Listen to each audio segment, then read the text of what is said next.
Jahazi TV. A'udhu billahi minash shaitani rajim. Bismillahir rahmanir rahim. Alhamdulillahi rabbil alamin. Thumma salatu wassalamu ala rasulillah sallallahu alaihi wasallam. Rabbi shrah li sadri wa yassir li amri wahlul 'uqdatan min lisani yafqahu qawli wa ba'd.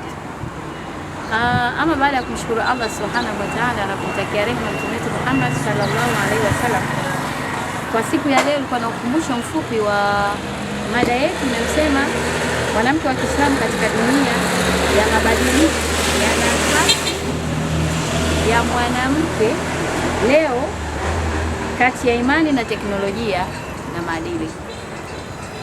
Ni mada kubwa sana. Yaani sema tunaichambua tunaweza kumaliza masaa, lakini kwa kawaida kwamba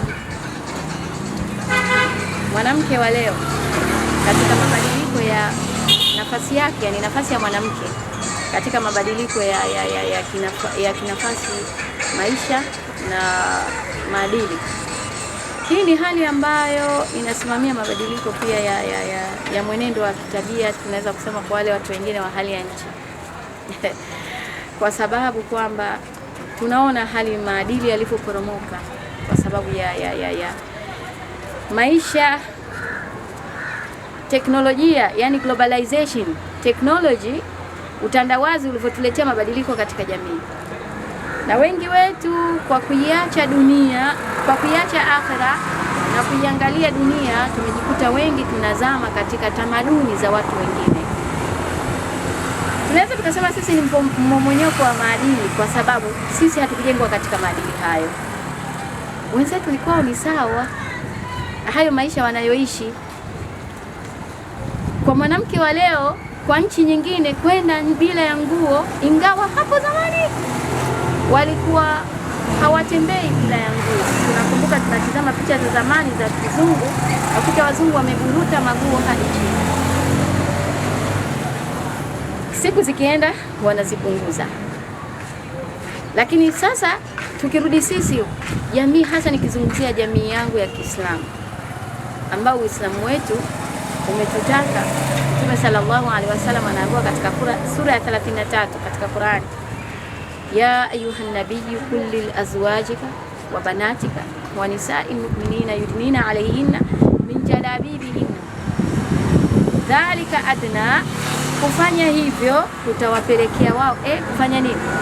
Anaambiwa ewe nabii, waambie wake zako na mabinti zako na wanawake wengine wa Kiislamu wajishishie vizuri shughuli zao, kwani kufanya hivyo utasababisha waonekane ni wenye heshima na ili wasiudhiwe njiani. Na silka na utamaduni wetu wa Kiislamu, lakini pia watu wa pwani, tukiangalia Unguja, Pemba, Tanga, Mtwara, Lindi, kote utamaduni wetu ni mmoja kwa wanawake, ni kujistiri, kujifunika miili yetu. Na kilichokuwa kimekuza maadili katika jamii ni kustiri miili yetu. Mwanamke alionekana kuwa ni mwenye staha hali ambapo aliweza kustiri mwili wake kama ilivyosema katika Qur'an. Lakini wa min asafi shadid, kwa masikitiko makubwa, leo hii teknolojia ambazo ukisema teknolojia tunaweza tukasema labda tunaweza tukakosea baadhi ya majambo, kwa sababu Mtume wetu Muhammad sallallahu alaihi wasallam ni mtume wa sayansi na teknolojia. Kwa hiyo kuwepo teknolojia ni jambo la msingi sana. Bila teknolojia hatuwezi kufikia. Magari ni teknolojia, mafriji ni teknolojia, kila kitu ni teknolojia. Simu ni teknolojia. Lakini kilichotuharibu leo hii ni kitu kinachoitwa utandawazi.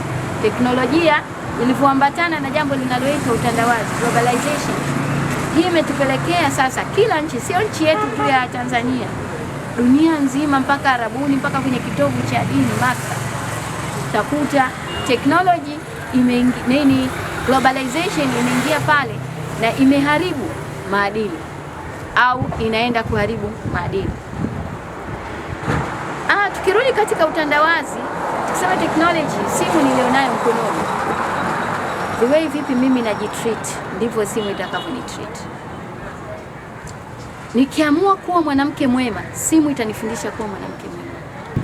Na nikiamua kuwa muovu, simu itanifundisha kuwa muovu. Kwa sababu simu tulionayo ni kama kisu.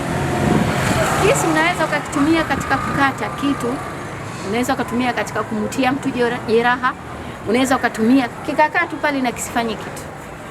Kwa hiyo ni ushauri wangu au nasiha zangu kwa wanawake wenzangu, simu isiwe sababu ya kutuingiza katika moto wa jahannam. Simu isiwe sababu ya kutuvua nguo zetu. Au teknolojia, labda inawezekana tunaendesha mashine, tunaendesha gari, tunaendesha tippers, tunaendesha vitu chungu mzima. Sio kwamba Mwenyezi Mungu ameleta hivi vitu Muislamu awe mbumbumbu, bali vimfungue zaidi maadili yake yaweze kushika nafasi. Haimaanishi kama nikiamua mimi technology imeniruhusu mwanamke naingia kazini, naendesha mashine, nikavae tight. Hijabu yangu haijakatazwa katika kuendesha mashine yangu. Naendesha Prado, naendesha FJ. Haimaanishi mimi nisivae hijabu yangu.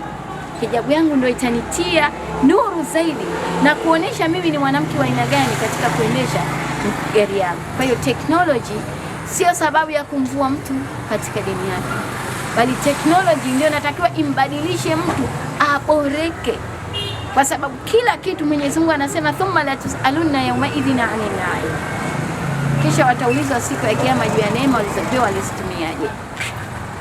Kama tumepewa neema ya elimu, basi elimu itaenda kuulizwa.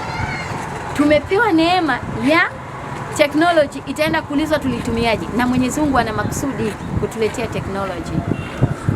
Kwa sisi Waislamu, technology ni jambo ambalo litarahisisha mambo yetu na iwe wepesi wetu katika kujibu maswali siku ya kiyama, iwe wepesi kuiendea dini ya Allah Subhanahu wa Ta'ala. Kama ilikuwa watu wanatoka umbali zaidi kuifikia dini ya Mwenyezi Mungu, mfano madarasa, leo Mwenyezi Mungu ametuletea wepesi. Ukipanda kidaladala, daladala ni technology. Panda daladala imekufikisha, umepanda boda imekufikisha, simu hii unaita Uber imekufikisha. Sasa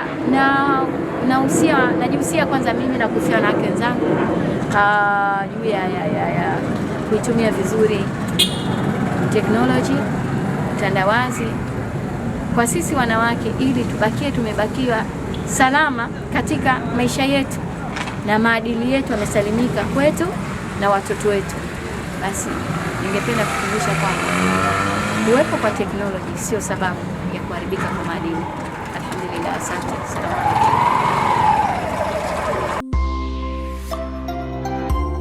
Jahazi TV.